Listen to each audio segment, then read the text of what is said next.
Өнөөдрийн дахин төрүүлсэн ирсэн нийслэлийн Монгол Ардын намын шатны одоо намын удирдлагын байгууллагын дарга нар, нийслэлийн төлөөлөгч нар, за их хурлын гишүүд, намын удирдлагын та бүхэндээ энэ өглөөний мэндийг хүргье.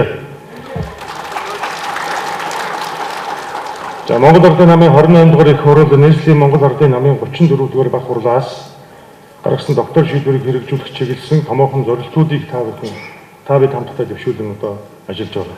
2016 оны улсын хурл болон орон нутгийн сонгуулиар Монгол Ардын намаас дэвшүүлсэн мөрийн хөтөлбөрийн хэрэгжлийг хангаж шатндаа эм нэгдэл сахилгад хариуцлага ёс зүйтэй ажиллахыг та биднээс олон мянган намын гишүүд цаашлаад Улаанбаатарчууд Монгол улсын хэмжээнд нийт эрэг сонгогчид хүсэн хүлээж байгаа. Нийслэлийн намын байгууллага шинэ бүтцээр ажиллаж эхлэж байгаа чухал цаг үед та бид хамтдаа нийслэлийн Монгол Ардын намын удирдах ажлын зөвлөгөөний өнөөдөр энэ тусгай тогтнолын одоо танхимдаа хийхээр одоо хорон цуглаад байна. Энд бид нар ардаа оноогоо тунгаан ярилцаж, урууг засч зөвийг дэмжин ажиллахад гол анхаарлаа хандуулъя гэсэн бодолтой. Намын агшны байгууллагын идэвхтэй удирдах ажилтны зөвлөгөөнд хүрэлцэн ирсэн та бүхэн үүрэг хариуцлага сайтар ухамсарлаж цаг үетэй нийцсэн ухаалаг хурдтай мэдрэмжтэй ажиллах нэн чухал одоо цаг үе бидний өмнө хүрч ирээд байна. Эрхэм журмын нөхдөө та бүхний энэхүү арга хэмжээнд идэвхтэй ажил хэрэгчлэр одоо бас оролцохыг та бүхнээс хичээнгүйлэн хүсэж байна.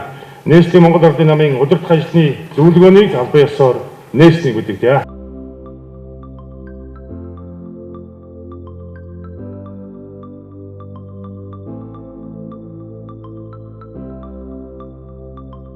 Монгол Ардын нам 2016 оны улсын хурлын болон нийслэл орон нутгийн сонгуульд үндэсний ялс байгуулж, дампуурлын ирмэг тулсан эдийн засгийн үзүүлэлттэй өөд татаж 5.6 их найт төгрөгийн гадаад өр төсвөрийг төлж барагдуулан Монгол улсынхаа хөгжил дэвшлийн төлөө мөрийн хөтөлбөрөөр хэрэгжүүлэн ажиллаж байна.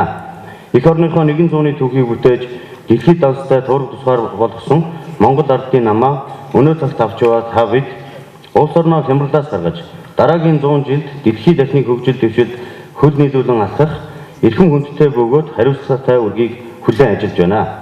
Энэхүү хариуцлагатай үргийг биелүүлэхэд Монгол Ардын намын удирдах ажилтнууд болон гишүүн бүрийн хөв нэмэр сэтгэл зүрх нь онцгой үүрэгтэй юм а.